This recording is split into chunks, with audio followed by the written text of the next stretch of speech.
Bonjour tout le monde, dans cette vidéo, on va parler du système d'exploitation Solaris. On va donc traiter les axes suivants. Premièrement, c'est quoi un système d'exploitation Solaris?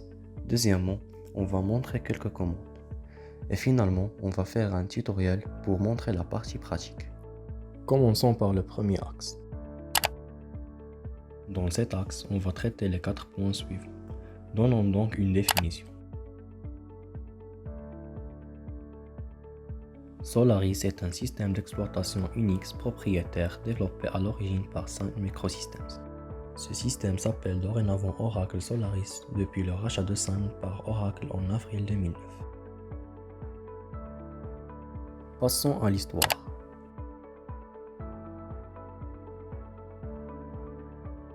La première version est développée à partir de juin 1981 sous la direction de Bill Joy et était basée sur 4.BSD dont il était l'un des programmeurs. Le système était d'abord nommé SunOS, mais en février 1991, le système d'exploitation complet fut nommé commercialement Solaris 1, alors que SunOS ne représentait plus que le noyau. La seconde version, développée à partir de juillet 1992, était basée sur Unix System 5 Release 4. Cette version fut nommée Solaris 2. En 2005, Sun Microsystems décida de rendre Solaris 10 public, y compris ses sources, au travers de la licence CDDL, sous le nom d'Open Solaris. Open Solaris contient la totalité des fonctionnalités de Solaris, ainsi que ses futures fonctionnalités en cours de développement. Par exemple, ZFS ou les Trusted Extensions sont originaires des projets Solaris. En 2010, Oracle rachète Sun. Dès mars 2010, Solaris 10 cesse d'être un logiciel libre, en étant placé sous une licence propriétaire qui limite l'utilisation, la modification et la redistribution du système d'exploitation. La nouvelle licence permet simplement à l'utilisateur de télécharger gratuitement le système d'exploitation via Oracle Technology Network et de l'utiliser pendant une période d'essai de 90 jours. À l'issue de cette période d'essai, l'utilisateur devait acheter un contrat d'assistance auprès d'Oracle pour continuer à utiliser le système d'exploitation. Après plusieurs versions sorties, la dernière version était Solaris 11, sortie en novembre 2011. Passons maintenant aux caractéristiques. On trouve des caractéristiques techniques et autres commerciales. Pour les caractéristiques techniques, il supporte les processeurs de 64 bits depuis Solaris 7. Les processeurs sont multithread, donc ils peuvent exécuter efficacement plusieurs tâches simultanément. Il y a aussi multiprocesseur, donc il est doté de plusieurs processeurs avec une granularité au corps. Il permet de définir dynamiquement le partage des ressources processeurs et mémoire entre les applications au travers de projets. Il a un système de fichiers ZFS, ce qui signifie Zettabyte File System. Il est caractérisé par sa très haute capacité de stockage, l'intégration de beaucoup de concepts que l'on trouve sur d'autres systèmes de fichiers et la gestion de volume. Trusted Extensions, présentes mais non activées par défaut. Solaris devient alors un système de type MLS, Multi-Level Security, qui est un principe informatique permettant de catégoriser les entités d'un système en fonction du niveau d'habilitation et de classification, intégrant une politique de sécurité de type MAC, Mandatory Access Control. Concernant la partie commerciale,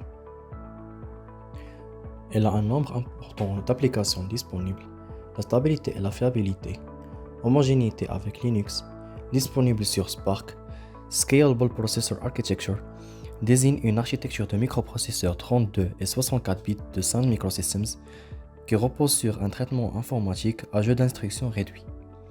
Elle est répandue sur le matériel hébergeant le système d'exploitation Unix et x86.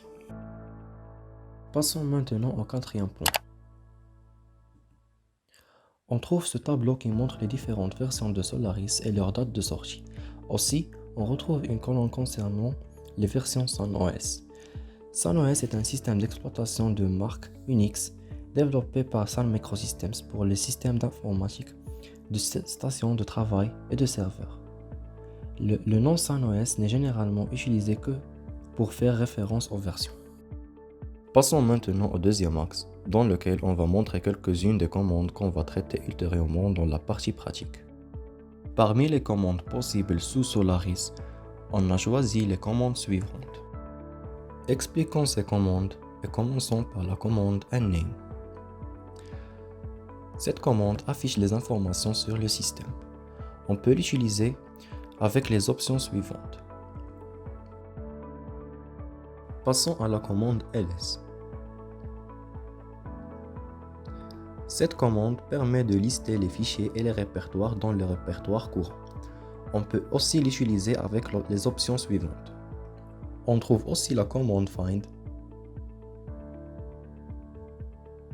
qui permet de rechercher les fichiers dans une arborescence. La commande chmod permet de modifier les droits sur fichiers ou répertoire et aussi modifier récursivement les droits sur répertoire et tout ce qui se trouve dessous. On peut donc utiliser les opérations suivantes: égal pour assigner, plus pour donner et moins pour retirer. Pour modifier les permissions suivantes: R pour lecture, W pour écriture et X pour exécution. Pour les classes suivantes: U pour user, G pour group, O pour autre, others et A pour all. On a aussi ce tableau explicatif où on trouve les valeurs binaires et octales utilisables pour modifier les permissions, d'où le 1 autorise la permission souhaitée et le 0 l'annule. Les commandes mkdir et touch. Pour la commande mkdir, elle permet de créer les répertoires. La commande touch met à jour l'ordonnage des fichiers passés en argument ou crée ceux-ci s'ils n'existent pas. Aussi, on a les commandes mv et cp. La commande mv, move, permet de renommer ou déplacer les fichiers sources vers destination. cp qui signifie copie. Copie les fichiers sources vers la destination. On peut les utiliser les deux avec les options suivantes. On passe maintenant au dernier axe dans lequel on va faire un tutoriel.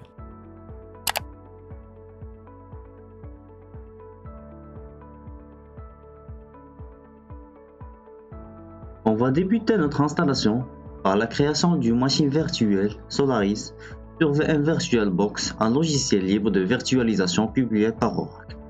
Tout d'abord, on clique sur Nouvelle pour lancer la création d'une nouvelle machine. Il faut choisir un nom et un dossier pour la nouvelle machine et sélectionner le type et la version du système. Pour notre système, on va donner comme nom Solaris. Le type Solaris, la version Oracle Solaris, la 10e version. On va choisir la quantité de mémoire vive qu'on souhaite donner à notre nouvelle machine. Suivant. Après, on a l'étape du disque dur où on va créer notre disque dur virtuel. Créer un disque dur virtuel maintenant. Après, il vient l'étape où on va choisir le type du fichier pour le nouveau disque dur virtuel. On va choisir le VDI VirtualBox Disk Image ou image. Après, on va choisir si notre stockage de disque sera dynamique ou de taille fixe. On va choisir dynamique alloué. Suivant. Puis, la dernière étape de la création, c'est de choisir l'emplacement de la machine créée et de donner la quantité de données fichiers qu'une machine virtuelle sera capable de stocker. On va donner comme emplacement PC, enregistrer, puis on va laisser cette capacité de 32 Go, puis créer. Alors, notre machine virtuelle Solaris est créée. Après la création de notre machine virtuelle Solaris, on va installer l'image .iso du système. Pour installer cette image, on va accéder au site Oracle. Oracle.com/Solaris. Puis on va appuyer sur Download Oracle Solaris 11.4. Après qu'on entre sur cette page, on va aller vers l'installation d'après le CD-DVD ou l'USB. Après, on va choisir le x86 texte installer où on va trouver notre image.iso.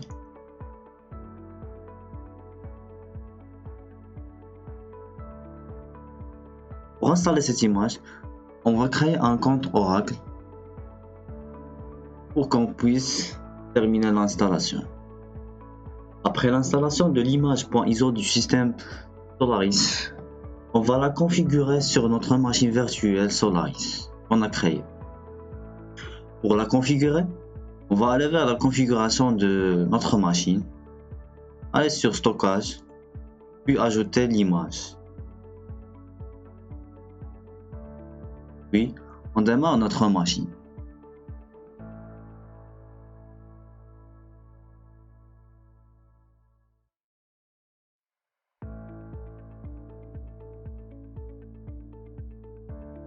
Welcome to Grab. En attendant que le booting du système soit terminé. Et comme vous voyez, OS 5.11 version 11.4.0 64 bits. Pendant que l'image soit prête,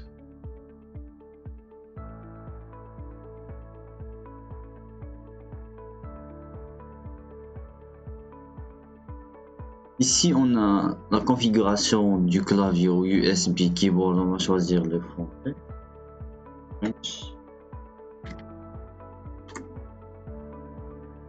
Ici on va choisir le support de langage, aussi French 4. En attendant que la configuration des appareils soit terminée.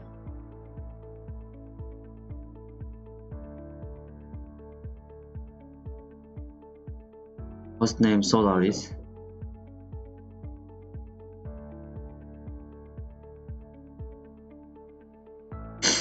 En attendant que le menu d'installation apparaît.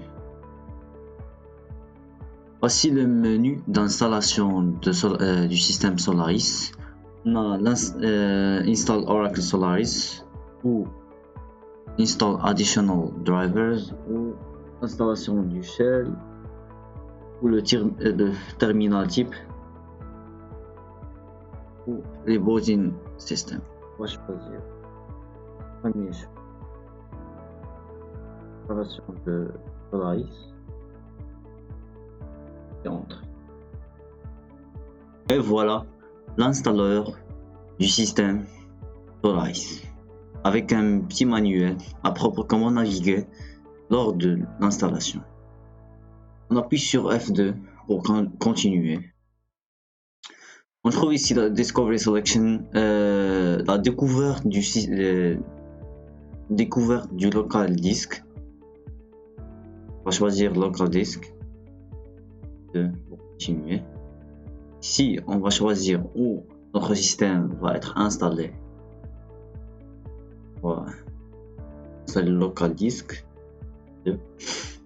Puis ici, on va choisir si on veut utiliser tout le disque, seulement utiliser la GPT partition, qui est une partie qui communique direct avec le UEFI, qui est une interface entre le micro-logiciel et le système d'exploitation.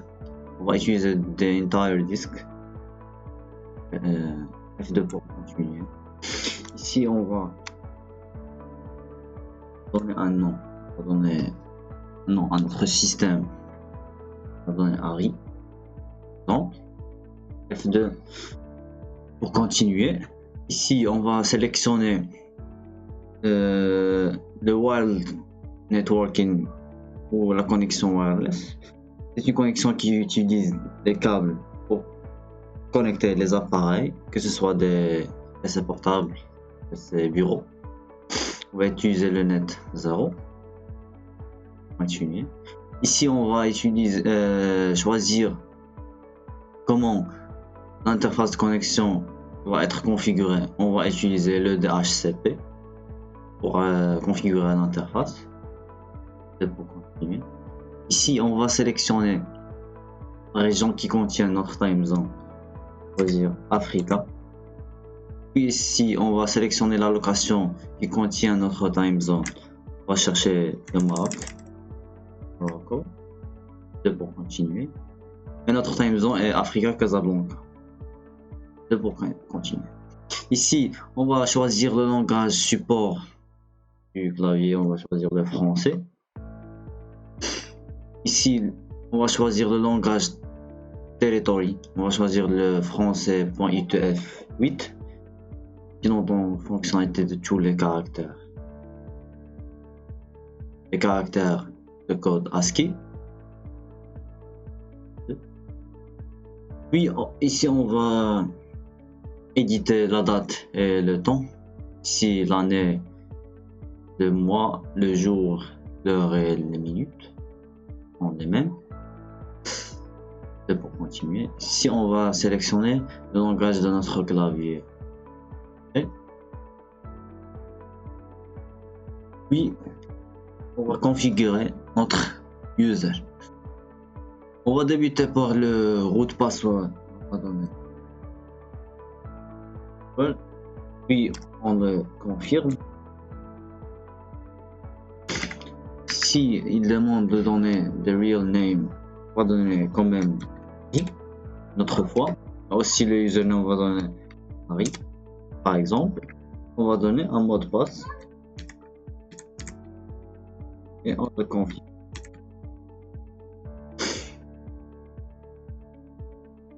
Puis on clique sur F2 pour continuer. Puis on trouve ici le support ou le support de communication si vous avez un problème. C'est anonymous@oracle.com. Puis F2. Maintenant notre installation est prête. Ici nous sommes sur l'installation summary ou le sommaire d'installation. Notre software Oracle Solaris 11.4 x86. La capacité de stockage 32 GB. Le nom de notre device ou de notre appareil Harry. La network DHCP configuration. Ici time zone Africa Casablanca. Et le langage de notre clavier de support selon le français. Et le username de notre appareil est Harry. Maintenant, on clique sur F2 pour installer. Et voilà notre installation. Après que l'installation soit terminée et prête, comme vous voyez, on va faire F8 vers le rebooting du système. 8. On attend que le système redémarre.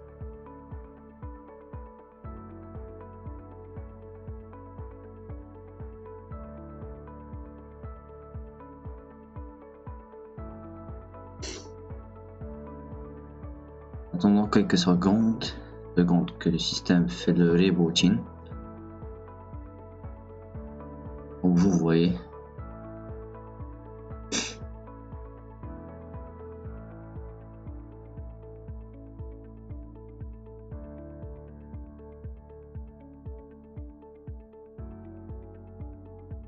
Après que le système fait le rebooting, il redémarre. Maintenant, on va se connecter avec notre username ou le compte qu'on a créé lors de l'installation.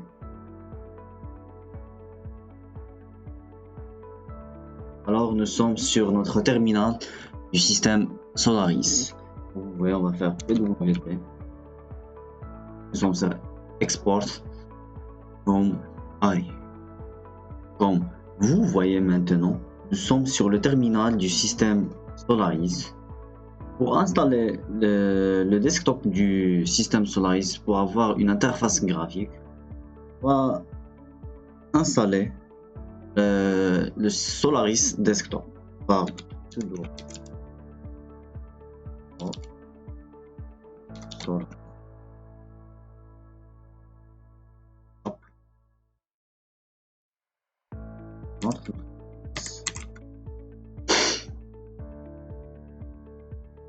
Et voilà, l'installation démarre. Après que l'installation de Solaris Desktop est terminée, on va relancer notre système pour accéder à l'interface graphique du système Solaris par la commande sudo reboot. On attend que notre système redémarre.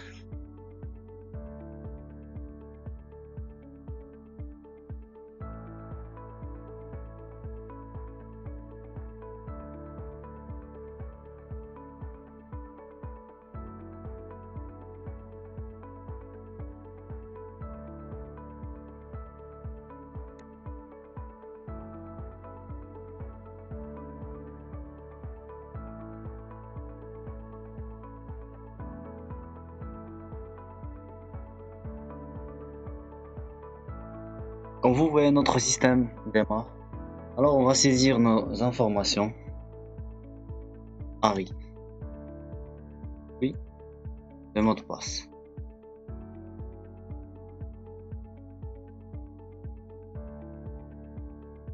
Maintenant, je vous présente l'interface graphique standard Solaris. Premièrement, on trouvera une barre de tâches qui se compose d'une icône activité, une date et d'autres icônes. En cliquant sur l'icône activité, il s'affiche une autre barre de tâches qui se constitue de plusieurs logiciels. Par exemple, Firefox, un navigateur web, Thunderbird, un outil de messagerie, notre terminal, un gestionnaire de fichiers, un outil de communication avec le support du système et une icône qui affiche des applications concernant le système. Comme vous voyez, on trouvera plusieurs logiciels. Par exemple, un analyseur d'écran, un gestionnaire de fichiers, un gestionnaire d'archives, un éditeur de texte, le Gedit, le Gvim aussi un autre éditeur de texte, un outil de messagerie de Thunderbird, puis Vim, un autre éditeur de texte, un autre terminal de externe, etc. On va lancer notre terminal pour tester quelques commandes. Premièrement, on va afficher le chemin absolu du répertoire courant par PWT. Après, un name, pour afficher toute information concernant le système. Système d'exploitation CentOS, la version du système et le type du matériel i86 PC. Puis on va faire un petit tutoriel concernant les fichiers. Débutons par la création d'un répertoire par mkdir.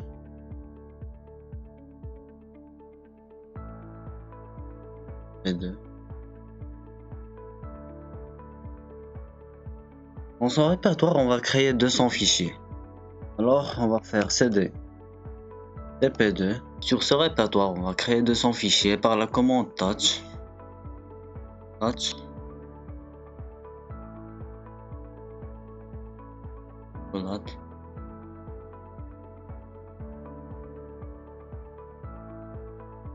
ls. Dans la commande ls, on va lister tous fichiers créés sur ce répertoire. Vous voyez, les fichiers se sont créés. On va prendre le fichier file et on va lister ces informations.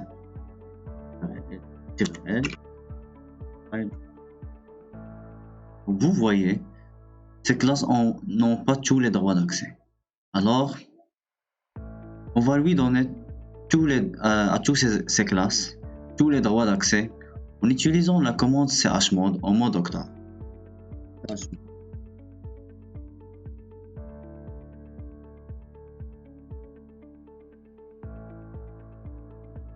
On va lister maintenant une autre fois ces informations. Comme vous voyez, toutes ces classes ont maintenant tous les droits d'accès. Passons maintenant à la commande cp, la commande copie. Pour tester cette commande, on va rediriger un résultat vers le fichier file2. On va faire un man find. On va le rediriger vers le fichier file.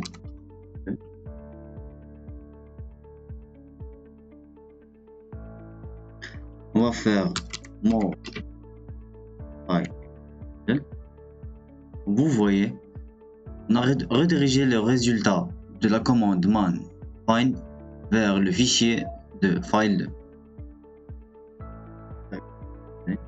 Après, on va tester maintenant la commande copie. On va copier les données qui sont dans le fichier file2 vers file3. On va faire cp file 2 file.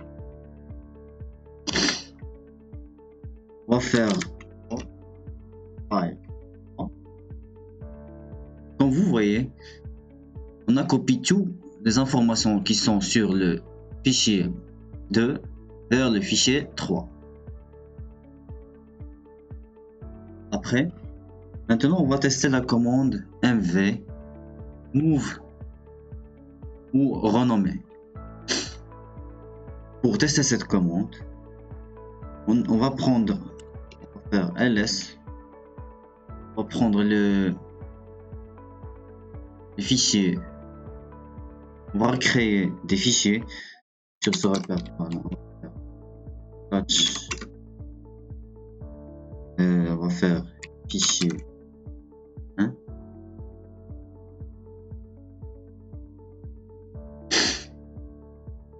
Après, on va faire mv fichier 1, fichier 500.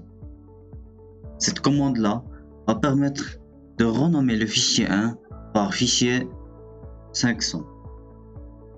Faire find fichier 500.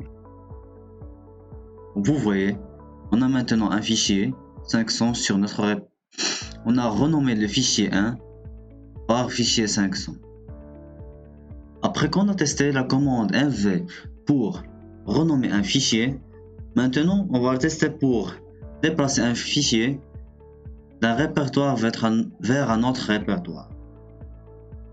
Tout d'abord, on va créer un autre fichier qui s'appelle ARI ls. Notre fichier existe maintenant sur le répertoire courant. Après, on va créer un autre répertoire par la commande mkdir, un sous-répertoire tp2 1. Puis, on va déplacer notre fichier ARI du répertoire tp2 vers le sous-répertoire tp2 1. Par la commande move, on va faire ARI sur le répertoire courant vers le sous-répertoire de 1 en gardant le même nom. On va aller vers le répertoire tp2 1, le sous-répertoire tp2 1, et on va faire ls. Comme vous voyez, notre fichier ARI s'est déplacé vers le sous-répertoire TP2-1.